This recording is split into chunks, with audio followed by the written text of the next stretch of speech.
Good evening everyone.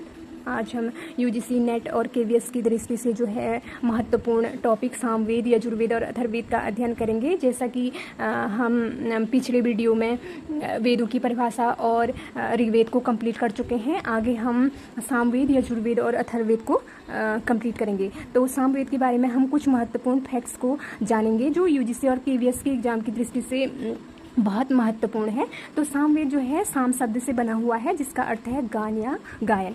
Samaveda शब्द में ही इसका शब्द छुपा हुआ है।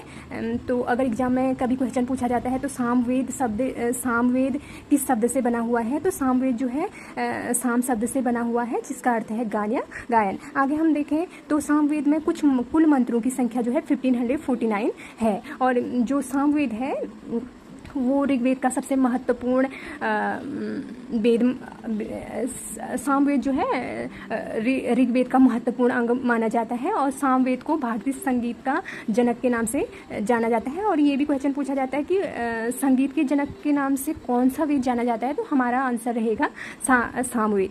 और सामवेद में सूर्य स्तुति से संबंधित क्या है, मंत्रों का उल्लेख है। और जो सामवेद का पाठ करता था उसे उद्गाता कहा जाता है। और आगे हम देखें तो इसकी 3 प्रमुख शाखाएं हैं।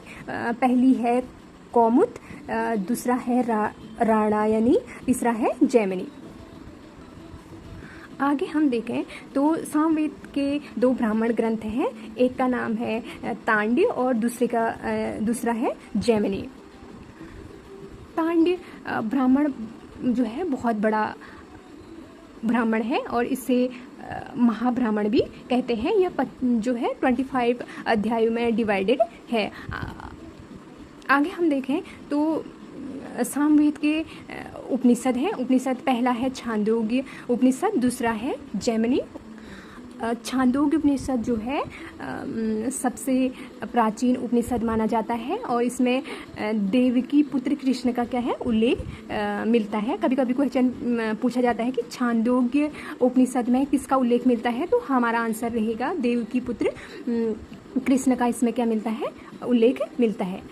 आगे हम देखें तो अब हम यजुर्वेद के बारे में अध्ययन करेंगे। यजुर्वेद जो है यज्ञ से संबंधित, इसमें कर्मकांडों का उल्लेख मिलता है। और ये जो यजुर्वेद जो है गद्य और पद्य में लिखा गया है। कभी कभी एग्जाम में पूछा जाता है कि गद्य और पद्य में कौन सा वेद लिखा गया है, तो हमारा आंसर रहेगा यजुर्वेद। यजुर्वेद जो है 40 अध्यायों में विभक्त है और इसके जो पुरोहित हैं उसको क्या कहते हैं, अधर्यु कहते हैं। और यजुर्वेद की 2 शाखाएं हैं, एक है कृष्ण और दूसरा है शुक्ल। और जो कृष्ण शाखा है उसको गद्य में लिखा गया है और शुक्ल को पद्य में लिखा गया है। और इस शुक्ल शाखा को वासश्रेणी संहिता के नाम से जाना जाता है। आगे हम देखें तो यजुर्वेद जो है 4 शाखाओं में विभक्त है।